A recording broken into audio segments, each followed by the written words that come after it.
É porque eu odeio a classe média. A classe média é o atraso de vida. A classe média é a estupidez. É o que tem de reacionário, conservador, ignorante, petulante, arrogante, terrorista. É uma coisa fora do comum a classe média.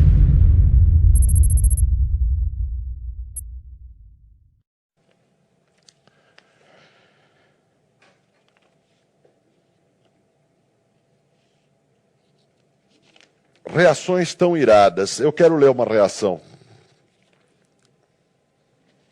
Onde está a reação que eu escolhi aqui? Está aqui. Em maio de 2013, numa festa de aniversário do PT, a filósofa Marilena Chaui, que é uma intelectual engajada, fez um discurso que se tornou viral nas redes sociais. Não tinha nada a ver com as manifestações, hein? Maio de 2013, foi antes das manifestações. Tá? A minha hipótese, posso estar certo ou errado, mas a minha hipótese é que ela diria a mesma coisa, mas gritando muito mais depois das manifestações. Com muito mais verve, sentimento, emoção e ódio. Qual foi a frase que eu destaquei? Eu destaquei a frase que ficou viral nas redes sociais. Marilena Chaui disse o seguinte, isso está no YouTube, quem quiser pegar no YouTube é só pôr a primeira frase, eu odeio a classe média, coloque Marilena Chaui, eu odeio a classe média, vai aparecer no YouTube, a cena é interessante, porque é uma cena que envolve uma carga emocional extraordinária. É uma peroração de ódio poucas vezes vista. A frase é mais ou menos o seguinte, eu odeio a classe média, mas não é assim como eu estou falando. A classe média é o atraso de vida, a classe média é a estupidez. É o que tem de reacionário, conservador, ignorante, petulante, arrogante, terrorista. A classe média é uma abominação política porque ela é fascista. Ela é uma abominação ética porque ela é violenta. E ela é uma abominação cognitiva porque ela é ignorante. Muito bem.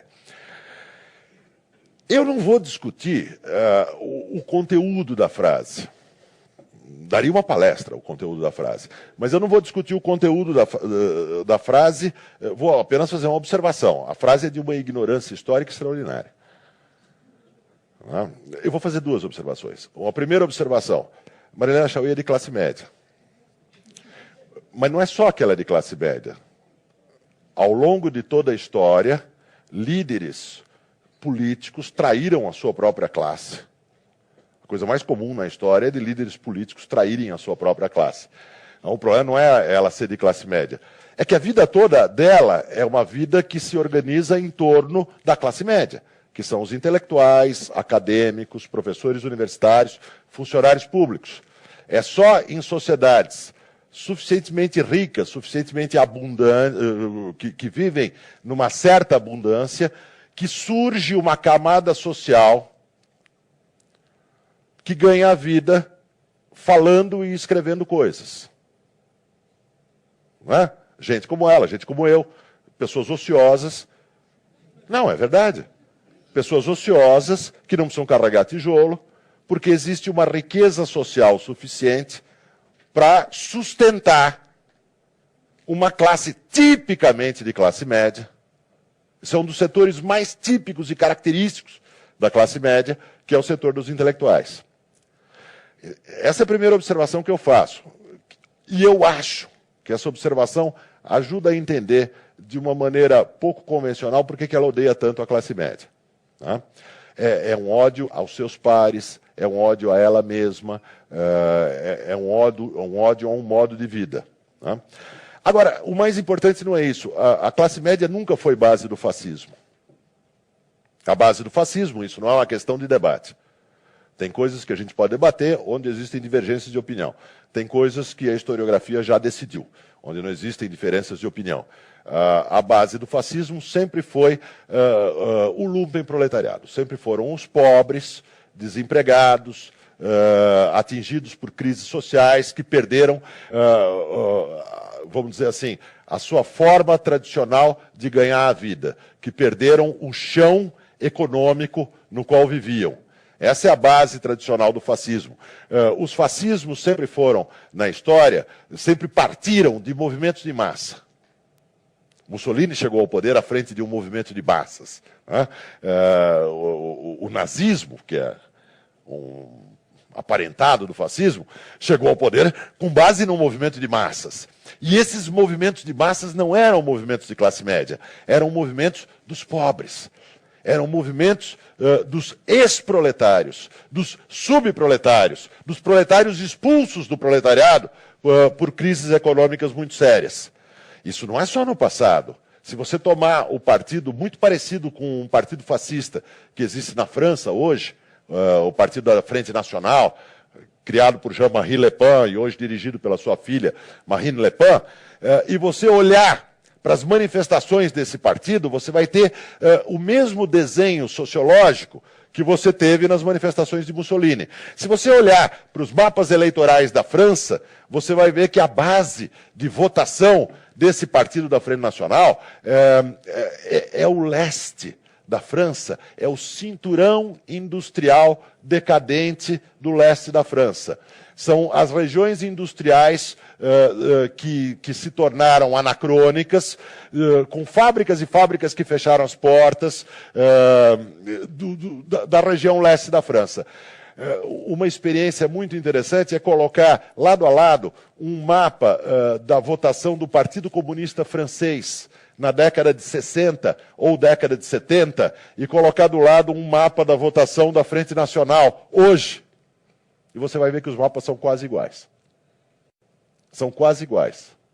Aqueles operários que votavam no Partido Comunista Francês, no tempo que as suas fábricas funcionavam bem, são os filhos, hoje, dos operários que foram demitidos, que perderam seu emprego, que não têm mais os meios de vida, que passaram para o subproletariado e que votam hoje na Frente Nacional, que votam hoje em Le Pen. Então, a classe média não é fascista. A classe média é um obstáculo ao fascismo, na maior parte dos lugares. Né? A classe média ela é extremamente variada e, portanto, do ponto de vista político, você vai achar a classe média votando para partidos de esquerda.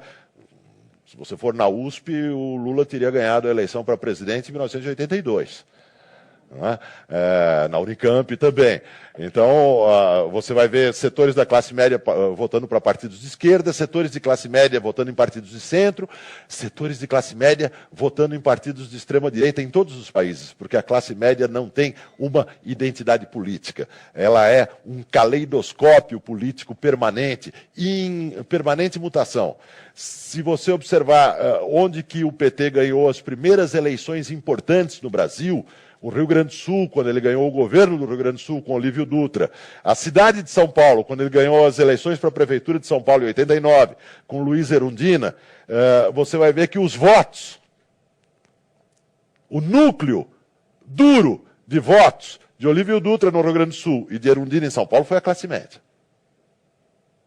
Não é? Então, tudo isso é uma bobagem, mas essa bobagem é importante, porque quando as manifestações ficaram grandes, o governo fez uma acusação às manifestações. O governo não fez diretamente. A presidente Dilma Rousseff saiu na TV falando que os manifestantes fortalecem o país, etc, etc, etc, como um presidente deve fazer. Mas o partido do governo, no seu site, em textos, em declarações de deputados, em declarações de dirigentes e por aí afora, lançaram duas acusações contra as manifestações. A primeira acusação, essas manifestações foram de classe média. A segunda, elas foram de direita. Por que Marilena Chaui odeia a classe média? Porque a classe média não se encaixa bem no supercorporativismo. Isso não quer dizer que na articulação do supercorporativismo não tenha pessoas de classe média. Todos os dirigentes são de classe média. todos os dirigentes desses movimentos populares, organizações, associações, ONG, são todos eles de classe média. Mas a base desses movimentos não se encaixa bem na classe média. A classe média é aquele setor da população no Brasil que, pagando impostos muito altos, começa a perguntar por que o Estado não oferece serviços compatíveis com esses impostos. A classe média é aquele setor da população no Brasil que não põe os seus filhos na escola pública porque ela está arruinada. Em alguns casos, não põe o seu filho na escola pública porque está cheio de pretinho. Também existe isso.